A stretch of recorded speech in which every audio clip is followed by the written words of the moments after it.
کیا تم خیال کرتے ہو کہ غار اور لوح والے ہماری نشانیوں میں سے عجیب تھے؟ جب وہ نوجوان غار میں جا رہے تو کہنے لگے کہ اے ہمارے پروردگار، ہم پر اپنے ہاں سے رحمت نازل فرما اور ہمارے کام میں درستی کے سامان مہیا کر۔ تو ہم نے غار میں کئی سال تک ان کے کانوں پر نیند کا پردہ ڈالے رکھا، یعنی ان کو سلائے رکھا۔ پھر ان کو جگا اٹھایا تاکہ معلوم کریں کہ جتنی مدت وہ غار میں رہے دونوں جماعتوں میں سے اس کی مقدار کس کو خوب یاد ہے۔ ہم ان کے حالات تم سے صحیح صحیح بیان کرتے ہیں۔ وہ کئی نوجوان تھے جو اپنے پروردگار پر ایمان لائے تھے، اور ہم نے ان کو اور زیادہ ہدایت دی تھی، اور ان کے دلوں کو مربوط یعنی مضبوط کر دیا۔ جب وہ اٹھ کھڑے ہوئے تو کہنے لگے کہ ہمارا پروردگار آسمانوں اور زمین کا مالک ہے، ہم اس کے سوا کسی کو معبود سمجھ کر نہ پکاریں گے۔ اگر ایسا کیا تو اس وقت ہم نے بے عقلی کی بات کی۔ ان ہماری قوم کے لوگوں نے اس کے سوا اور معبود بنا رکھے ہیں، بھلا یہ ان کے معبود ہونے پر کوئی کھلی دلیل کیوں نہیں لاتے؟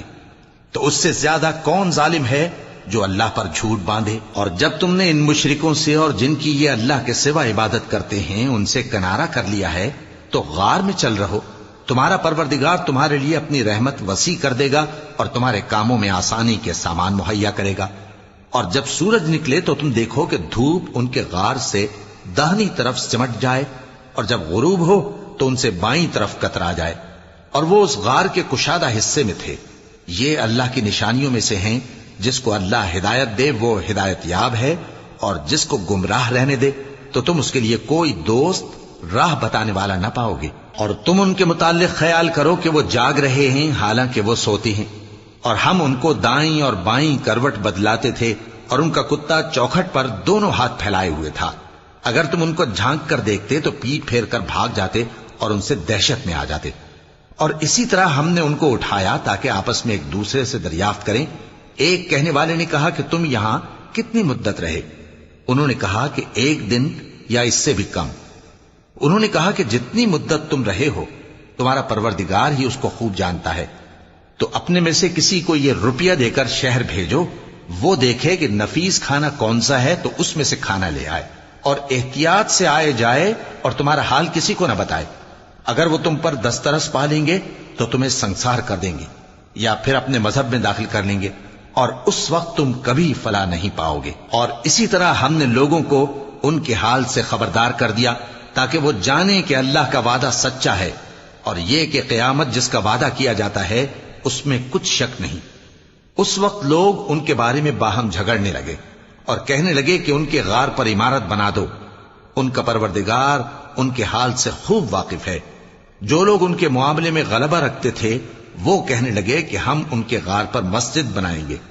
بعض لوگ اٹکل پچو کہیں گے کہ وہ 3 تھے اور چوتھا ان کا کتا تھا، اور بعض کہیں گے کہ وہ 5 تھے اور چھٹا ان کا کتا تھا، اور بعض کہیں گے کہ وہ 7 تھے اور 8واں ان کا کتا تھا۔ کہہ دو کہ میرا پروردگار ہی ان کے شمار سے خوب واقف ہے، ان کو جانتے بھی ہیں تو تھوڑے ہی لوگ جانتے ہیں۔ تو تم ان کے معاملے میں بحث نہ کرنا مگر سرسری سی بحث، اور نہ ان کے بارے میں ان میں سے کسی سے کچھ دریافت ہی کرنا، اور کسی کام کی نسبت نہ کہنا کہ میں اسے کل کر دوں گا، مگر انشاءاللہ کہہ کر، یعنی اگر اللہ چاہے تو کر دوں گا۔ اور جب اللہ کا نام لینا بھول جاؤ تو یاد آنے پر لے لو، اور کہہ دو کہ امید ہے کہ میرا پروردگار مجھے اس سے بھی زیادہ ہدایت کی باتیں بتائے۔ اور اصحاب کہف اپنے غار میں 9 پر 300 سال رہے۔ کہہ دو کہ جتنی مدت وہ رہے اسے اللہ ہی خوب جانتا ہے، اسی کو آسمانوں اور زمین کی پوشیدہ باتیں معلوم ہیں، وہ کیا خوب دیکھنے والا اور کیا خوب سننے والا ہے۔ اس کے سوا ان کا کوئی کارساز نہیں، اور نہ وہ اپنے حکم میں کسی کو شریک کرتا ہے۔ اور اپنے پروردگار کی کتاب کو جو تمہارے پاس بھیجی جاتی ہے پڑھتے رہا کرو، اس کی باتوں کو کوئی بدلنے والا نہیں، اور اس کے سوا تم کہیں پناہ بھی نہیں پاؤ گے۔ اور جو لوگ صبح و شام اپنے پروردگار کو پکارتے اور اس کی خوشنودی کے طالب ہیں ان کے ساتھ صبر کرتے رہو، اور تمہاری نگاہیں ان میں سے گزر کر اور طرف نہ دوڑیں کہ تم دنیاوی زندگی کی رونقوں کے خواستگار ہو جاؤ۔ اور جس شخص کے دل کو ہم نے اپنی یاد سے غافل کر دیا ہے اور وہ اپنی خواہش کی پیروی کرتا ہے اور اس کا کام حد سے بڑھ گیا ہے، اس کا کہا نہ ماننا۔ اور کہہ دو کہ لوگوں یہ قرآن تمہارے پروردگار کی طرف سے برحق ہے تو جو چاہے ایمان لائے اور جو چاہے کافر رہے.